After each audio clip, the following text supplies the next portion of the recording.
Hey, it's Deborah, and welcome to a special Friday night chat. I'm going to have to apologize because serious technical difficulties going on tonight. Don't know why. Probably because the drama queen is on with me. So she is bringing the drama. But before we go into that and reveal the drama queen to you, I want to invite you guys to share, to like, to come on, get your questions because I have my special guest on tonight, my original sister girl, Shonda. Hey, girl. Hi, everybody. All right, we're getting it started. All right, so far the sound is sounding good. The video is looking good. We're gonna hope everything is gonna be good this time. So we're gonna go ahead and get started. So tonight is a special longer show. You guys know I usually do a chit chat, but one of the things I want to start doing on a weekly basis is I wanna showcase some phenomenal women who are doing their things because I want to encourage you guys, like I always do, to walk in your purpose. And so I want to bring some women on who have been walking in their purpose, whether it's in a little way, a big way, or somewhere in between. But they have heard the call of God, they have answered it, and I want them to share. And what I want Shonda to share tonight is that whole backstory because it's real.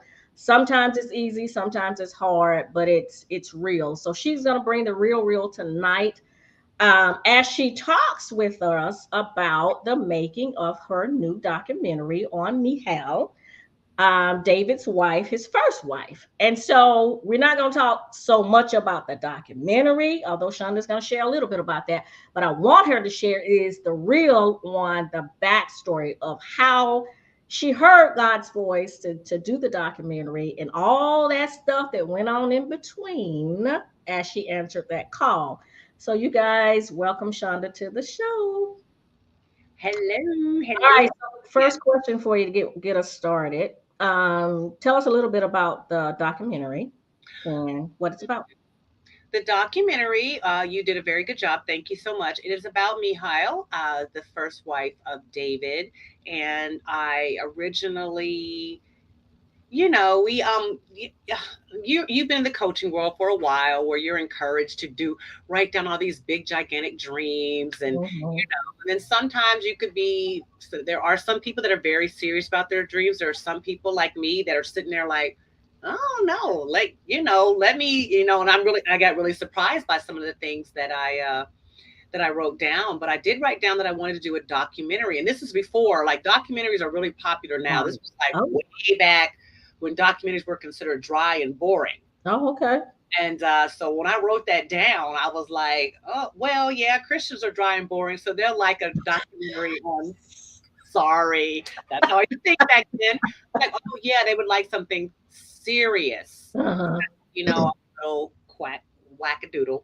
And I thought, that would maybe give me, a little, like maybe my audience would enjoy something serious, my audience in my head, because I still didn't Right. have an audience back then.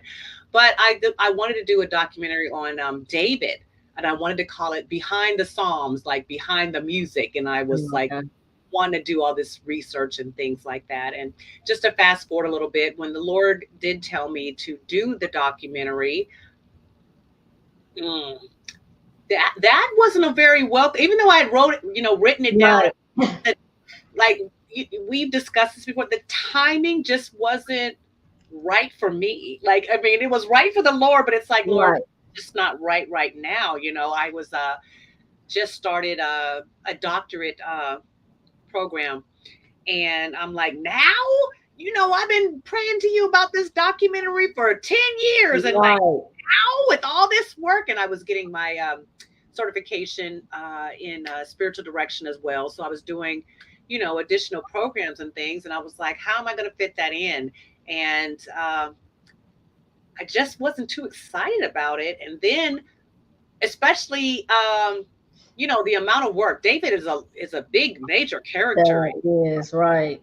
And then the Lord, sat me down one day and asked me. He says, "Why are you doing it on David?" And I went, "Oh no."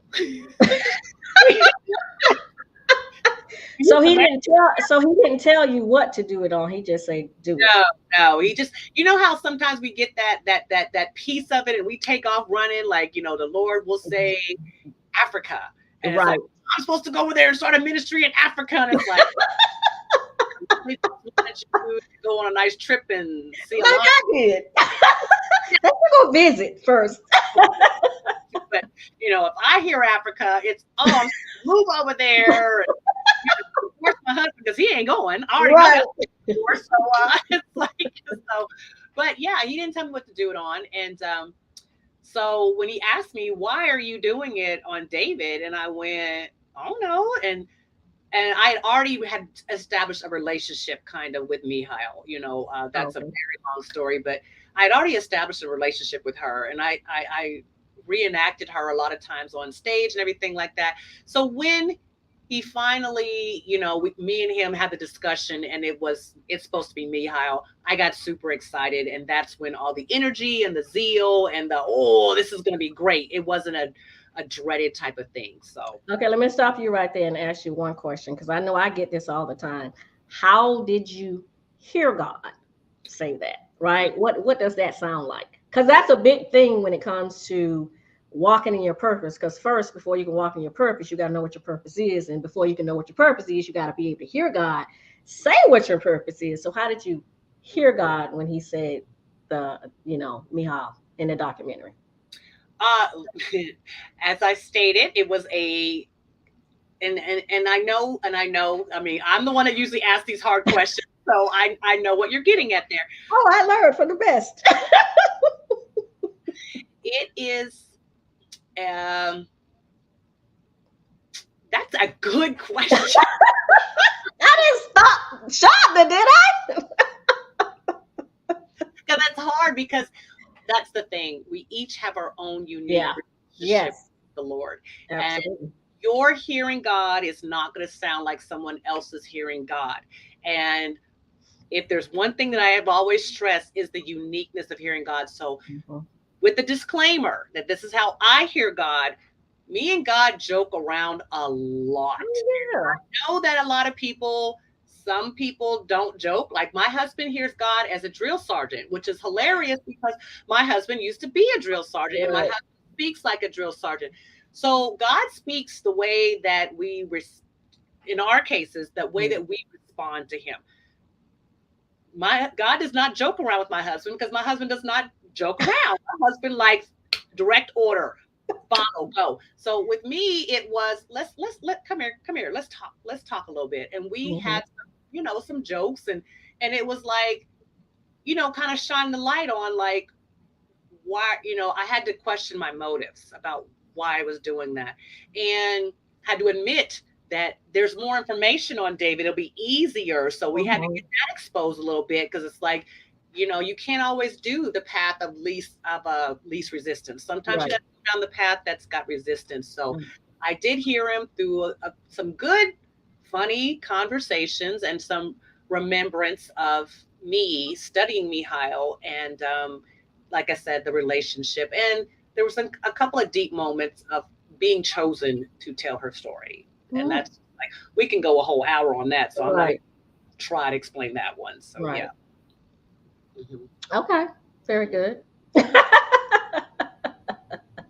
All right. Continue. Oh, so we start off. So let's get down to the nitty gritty. Okay. Because Right. oh yes, Lord, and then all the Red Sea did not part. Let's just go ahead and get that over with. I'm not But ashamed of the gospel. The Red Sea did not part for me. For me, so you say you were excited though. At one point, you got excited. I was excited until I started emailing people saying, "Isn't this such a great idea? Don't you want to be part of this documentary?" And kept getting, "No, I do not. Like, who are you?" Oh And wow. I'm busy, and kind of, I got a lot of rejections, a lot Okay. of being ignored, a lot of rejections, a lot of, this person would be great for the documentary. Just because I thought they'd be great for the Mhm. documentary does not mean that they thought that. And that's the thing too about Christianity. What you're called to do, it's a private conversation. Everyone's not on board. God is not, in my case, God did not announce to everyone, hey, when Shonda calls, y'all say yes. Like this. I'm thinking, these are your people. We are all your children. You done. Right. And he didn't. He did not mow the grass for the path. There was no yellow brick road, and it was a lot of trial. And I didn't know how to do a documentary. I've done videos before, but I didn't Mhm. know how to do a documentary. So even the learning process, that took some time. And like I said, in the meantime, I'm doing my doctorate studies, and I'm doing, spiritual direction and all kinds of things like that. So it was a very humbling experience to be asked to do that type of project, not knowing what I was doing and having to rely on the Lord the entire time. Because I come from video and I thought, Mhm. I'll just go and shoot.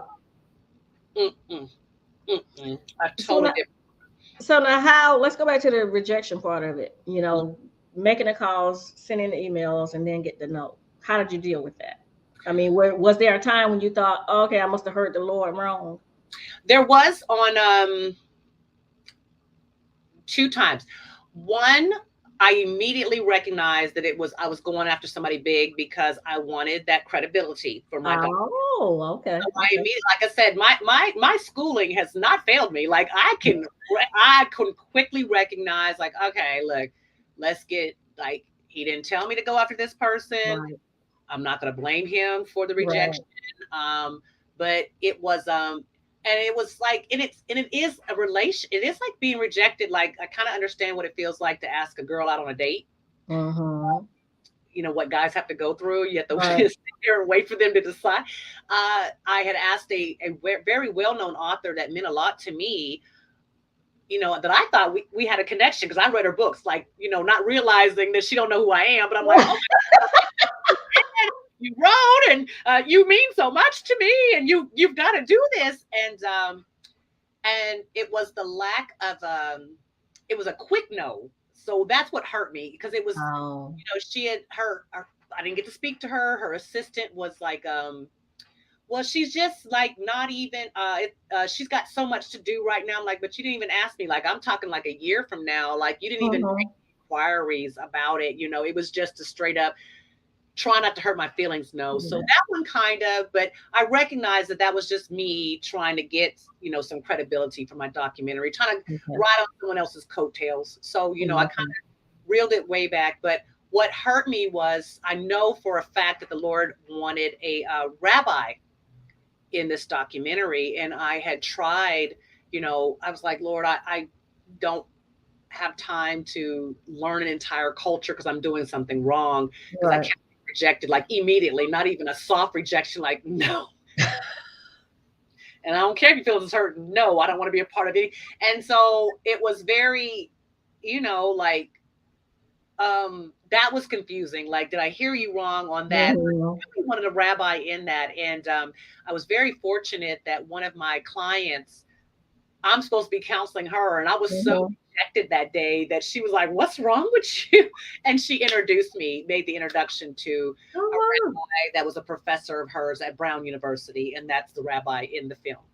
So Oh, wow. And she is phenomenal. she's fits right She is in. Like, phenomenal. she was Right. perfect, like Exactly. supposed to be her the entire time. So Right. once you get the results, you're like, "Oh, I get what you were doing." Yeah. But I mean, it did hurt being rejected a few, maybe about a good four rejected me before I got a hold of her. So yeah. Wow. Yeah. So there's definitely enough to get to a place where you're like, okay, God, what really is the case? Because I mean, when we're walking with him, of course, we always think that, okay, God is going to prepare the way. I mean, that's what we're taught, right? We're taught God is going to take care of everything and he's going to prepare the way. And we go into stuff thinking nothing's going to go wrong. Like tonight, right, with our technical difficulties, it's like, okay, so if we always looked at the little stuff that happens as a sign that we're not supposed to do it, we wouldn't do anything, Oh my because there's goodness. always stuff that's going to happen. That is the reality, right? Which is part of the reason why I wanted you on here to talk about that reality, right? Because we do live in this world, and we live in this world with other people, some of them good, some of them not so good. And so when we intercept, all kind of crazy things happen, right? Hmm. But it's never an indication that God has not said this. And I think sometimes God is like, are you going to just trust and keep trusting me that I said what I said, and that our relationship is that tight that you can, it's me. So if you know it's me, then just, stay with me, right? Let's just stay in this thing. Yeah. So caveat to crazy things happening. So uh, I finally get a hold to the people. I'm excited. Oh my gosh, they said yes. Oh my gosh, he said And yes. how Oh, many people did you have in the I had six document? people. I had six people. Yeah. Um, so each yes was just such a blessing. So now we fast forward to they said yes. So now let's do the interviews. And I promised my best friend I would definitely share this story because it's Oh, so okay. ridiculous. It's so ridiculous. The first person we go to interview is Liz Curtis Higgs, author of Bad Girls of the Bible. She's my big get. She made, and then, girl, she says the only reason she said yes is because in my letter, in my email, I said that I am pursuing a spiritual formation degree. And she said that her church just asked her to start teaching spiritual formation. So she, Wow. oh, this is God. Yes, absolutely. I will do it. And she's very busy because she's writing books. She's written about 15 books. So she's writing a book. She squeezes me in. My best friend and I had to order, I don't have a professional camera. That's part of the things about a documentary. Um, I'm thinking, oh, I thought I was big balling with my little equipment that I had for videos. Okay. So I had to rent a camera. The camera doesn't, the camera order doesn't go through. Oh, So they don't tell me the camera order doesn't go through, so I have to order the camera. The camera place is closed on one day, so it's a delay. Now I done had this woman on the calendar. This is the only time she can do it. So I'm oh like, my oh my gosh, God. oh my gosh. The camera does not get delivered to my house until 11 o'clock the day before the interview. Oh my gosh. 11 p.m. I call, my best friend is calling me. My best friend Gia is calling me. Did it come yet? Did it come yet? Because we're trying to get on the road. It's not here. It's not here. It's not here. Okay, so we're going to fast forward. The camera comes, gets delivered at 11. I'm like, it's here. She's standing outside her house. I throw the camera in the box, in the car. We jump on the road, drive to Kentucky, 13-hour drive. Interviews that day. We get to Kentucky, 3 in the morning. The interview is at 9 a.m. to this author, Liz Curtis Higgs, my big get, my Oh first my interview. gosh. Right. Go to her house. She's so nice. She's so wonderful. She's so nice. We set up everything. I don't know how to work this camera. I've never used this camera before. We're Didn't so think, didn't think about that one, huh? so tired when we get to Kentucky. We go straight to bed, jump up. Batteries ain't charged, nothing. We jump up. Oh my gosh, the batteries! So it's just way too much chaos. We get to this wonderful, wonderful Christian woman's house, and we're trying to set up. I get this camera out. I'm like, I don't know how to work this camera. Set up everything, try to look professional. I have three cameras. I have my equipment, this new camera. I set it up. Gia's on the other camera for the sound. We got three cameras going. Start interviewing. I hear one camera cut off. I'm like, oh, that's okay, because I hear it. I'm like, okay, that's okay. We have two other cameras. It's fine. I This prepared for this, right? Yeah. This woman, this author, this fabulous Christian woman, she's like, this great interview, fantastic interview. Did you want to check the video? We got it. We don't need to check no video. I'm tired. You tired. Let's go. We get in the car. We don't want to take any more of your time. I want to take you more of your Right, time. Yes, you've right. been so fabulous. You've been so great. I still don't check the video when I get to the hotel. It's fine. It's good. Yeah, I know that camera cut off. It's fine. Long story short, we drive all the way back the 13 hours. I get back. That camera cut off. I already heard that. The other camera was never turned on because my Oh, yeah does not. And the bad thing is, she told me, she's like, Shonda, come check this camera. I look, it's good. It's never been turned on. Never recorded a single thing. So I get this other camera out, the one I've never worked before, all blurry. Nothing. oh my gosh. When I tell you I cried so hard And because this is I was first like, interview. this was like my big interview. Like, I cannot believe that, and then to have to, after crying, because it wasn't just, it was angry tears, and it was, God, now I'm really asking the question, are you sure? And did I miss you? Am Right. I not? Right. Now that's when these questions start Right. coming in, because that was just ridiculous. Not to mention the fact it cost me about $500 to rent that camera. So I'm like, I just threw $500 out the window, and I could only rent it for 7 days. It was, Oh my God. so I'm like, this is before I don't have no job. This was like the last of my savings. We spent it on gas. We spent it on this camera. Mhm. This is good. I mean, so at this point, I'm asking God, really, you know, but God, you My know, God. I had the courage to ask her for another. And my personality, like, I would have just pre, I would have just ate it. Like, you know Right. what? Right. Uh, Not meant to be. yes.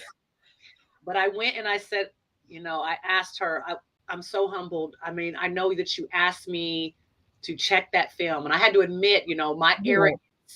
Right. my arrogance was in the way that day. Please, please, please. I mean, I begged that woman. And the funny thing is she felt so bad. She said, if had I known that you were driving, she said she wouldn't have agreed to the interview because that was just too much of a drive. And I'm like, oh, well. So she says, you know what? I can't make she's like, I'm going to be in Missouri in 2 months. She said, we could either do it by Zoom, or you can meet me in Missouri, which is only 5 hours away. And I Okay. did another interview because I have a speaking engagement. I was like, Missouri, here we come. She thought I was going to say Zoom. I was like, no, no, no, no, no. We doing this right. And then I ended up having to buy a professional camera. Thank God for my husband. I mean, he's got good credit. So I was able to make payments. Really? I said, I can't do this. I can't be waiting on the mailman, the UPS driver to deliver. I was like, this is not a way to do this. So I had another expense of this documentary. So, like, Lord, this is expensive. Right. And it was grueling, and the traveling. But like I said, I told her I would definitely tell this story, because sometimes we can see the glamour of the finished product, and it's like, oh my gosh, that was so great. Right. So And easy. even at So great. I'm sorry to keep going, but even at my premiere, a lot of people are like, oh, if you need me to travel with you, I'll do it. I'm like, you really don't, like Jesus said, you really don't know what you're asking, because Right. that is not even the worst story. So we're just gonna leave it at that, about these traveling adventures that I had doing this documentary. They were not glamorous at all. Mhm. So how do you get yourself back from that? What's that process of, because I mean that was a lot for a first interview, right? To not get the video, to pay the money, to do the drive, and then to have to humble yourself to ask for another interview. How do you get yourself, you come out of that hole and say, you know what, I gotta keep going though. What's the conversation in your head to get you back, to that place where you get excited again and you keep going? Mhm. That that's an excellent question, because that conversation goes back to establishing that you're supposed to do this in the first place. I like that. That's the one thing that you have to do. That's not something that can come later. That's not something that comes when you get good results. That's something, like I said, I had that conversation with the Lord. Um, this is what I'm supposed to do. This is what is going to be done. That's why I was able to recognize that it was my ego that got in the way, because she was willing to do that interview again. Now, had I checked that video, Hmm. she said we can, she's like, stop rushing. I Right. understand that you're being very nice, but I Right. agreed to the interview. My ego said, girl, I got this. You don't know who Right. you're talking to. I'm the Yeah. big girl queen. So I recognized the lessons that could be learned there. I recognized Hmm. what was going on with that, and I recognized even the ability to ask that interview again was a lesson within itself. Like, that Hmm. that was changing in me. So Right. therefore, yes, I was very grateful that she said yes. I don't, I don't even want to think about it. She said no, because she was such an integral part of it. But Right. recognizing that conversation was like, I know that I am supposed to do this, and It's like, when we compare it. I mean, no, it wasn't what Jesus went through, but it's like we have to know that Jesus went through some hardships, Yeah.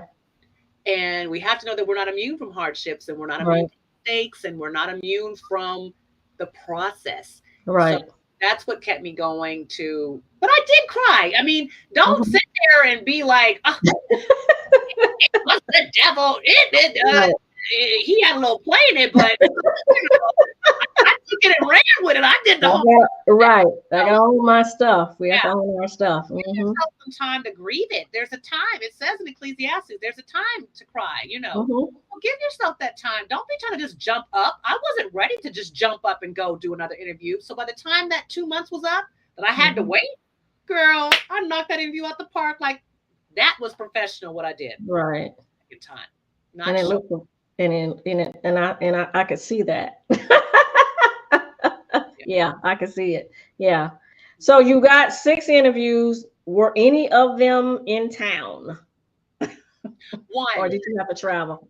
So one was in town. Dr. Miles, the clinical psychologist, I interned for him Oh, I at remember. his Hmm. church, but he moved to Arkansas, and he said, "Actually, I'm coming back to Lawton." I'm like, "Oh, thank you, Jesus." So I had to wait until- but I was like, I did not want to drive to Arkansas, so by the Right. time I was like, "Thank you," but no, he was the only one, and Dr. Oscar Williams from the Potter's House, he was 3 hours away, so Right, that was a Dallas. nice little trip for me, but yeah. Okay. hmm and he was a So, hard one too. Oof. oh, really? Oops. He's there because that's the thing. It's like because we have a project, other people have lives too. Hmm. And he was very busy, and he took his. I mean, when I tell you, like, if you had like I had like 5 minutes to communicate with him, or it'd be another month. It's like I could get him, and we'd exchange emails for like 5 minutes, and then I didn't hear from him for Then another it was month. it. Oh, wow. He's like, "Oh, sorry." I like, I understand you're very busy. Right, I had right, to understand that, and that's part of the thing too. Is your God told me to do that. It was this is my baby. It's my right, drive, and some people, and the people were great. Don't get me wrong, but for me to expect them to drop everything and have the enthusiasm that I did was unrealistic as well. So the right. whole experience, hard process, but Hmm. learning a lot about what's going on in my heart as well. That was a good bonus to learn that. Yeah. So, what would you say would be so the documentary got done, hmm and it did, and it's wonderful. So, you guys check it out. I'll put a link out there somewhere out there in the wild, wild yonder. So it got done. So, what would you say was your big takeaway in terms of, following God? What would be that one thing, that you would want people to learn from your experience? uh, the one thing to learn is, as great as the documentary is, there's always more. There's always more. I'm already starting on Hagar. Like I didn't even get a chance to like celebrate, celebrate, celebrate. Um, this documentary has opened up. There was okay. The best example I can give about 15 years ago, there was a minister on TV, and he said that he had been a pastor for 20 years, Hmm. and he went and rented some local TV time, and he said that once he got on TV, the Lord's like, "Now you're exactly where I want you to be." And he was so upset by that. He was like, "What are you talking about? I have been a pastor for 20 years. Right, I've been right, saved since I was two. What?" And he was upset. And I was upset for him. I'm like, right, God, that is just not even right. right, And the night of my premiere, it was like, you made this is your first step. right, I'm like, what are you like? Oh right, my! But I was like, I right, get it now. I get it, and I wasn't even upset about it. But sometimes we get so wrapped up in that one project or doing that one thing, and even like I've raised 4 kids, and I'm thinking, oh, I'm done. I got right, kids now. So it's right, just if you're still waking up, breathing, you're not done, right, and we keep trying to go for that. Am I there? Am I done? right. And if you Yeah, should, and I was gonna say that because that's one of the big things that I think, my son and I were having this conversation probably a week ago. And that whole idea of being there, right? And one of the things that I heard God say to me is you're never there. It's about the journey. It's about the process. It's not about attaining something in the future. And that's part of the conversation we were having when I changed the name of the group to She Becoming the One, because it's becoming is a constant state. It's not a past, it's not a future. It's a present, it's a past, and it's a future. You're always in that state of becoming. And so the same thing with walking in purpose.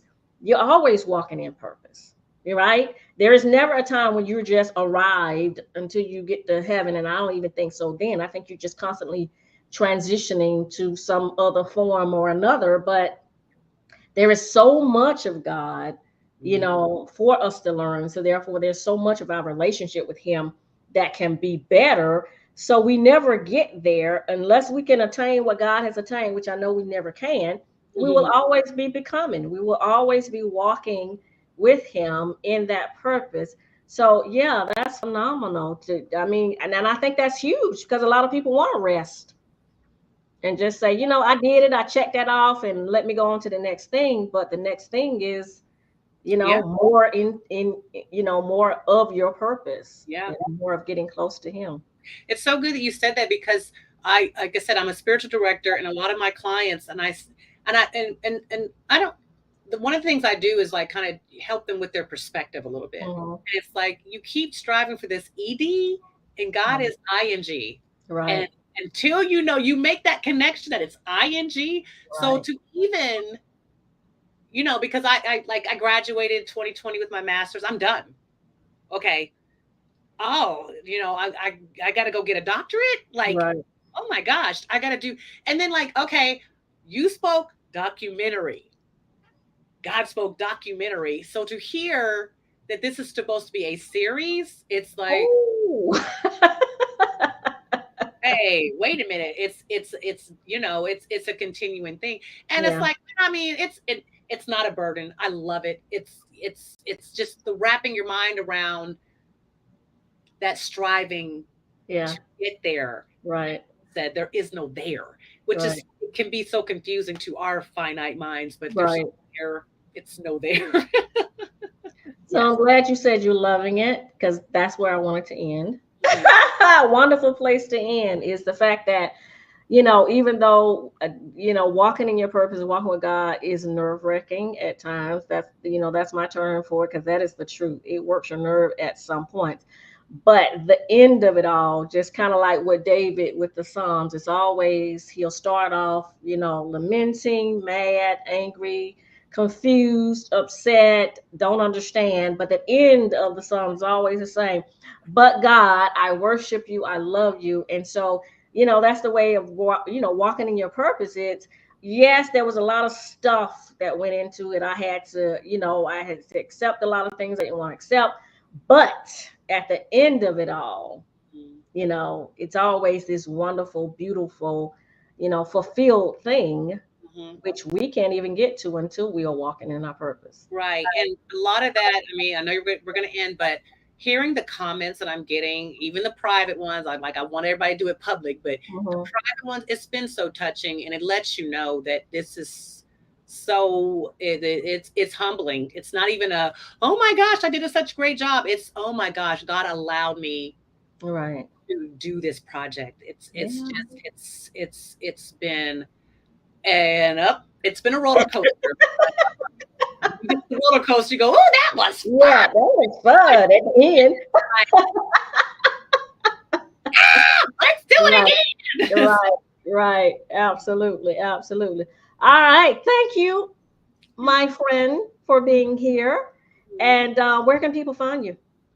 Oh my goodness. You can find me right now on onewomen.org. WON. Women.org. Yes, Okay. that's my One Woman Ministries. That's been the one that's been alive and kicking because that's all that other stuff that I've been doing. That's You'll find me in school or on onewoman.org. So there you go. All right, we got you. I'll put it in the comments. Okay. All right. Well, I am so glad to have you here. Hopefully, you will come back and join us again.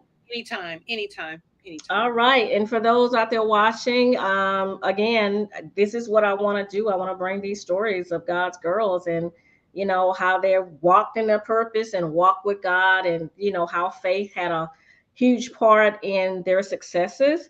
And so if you guys have a story that you want to share, if you want to be on the show, just reach out to me, DM me, reach out to me on Facebook, on LinkedIn, on IG. I'm always Coach D Warren. So let me hear your stories and we'd be glad to feature you on the show. All right. It is Friday. We're ending and we will see you guys next week.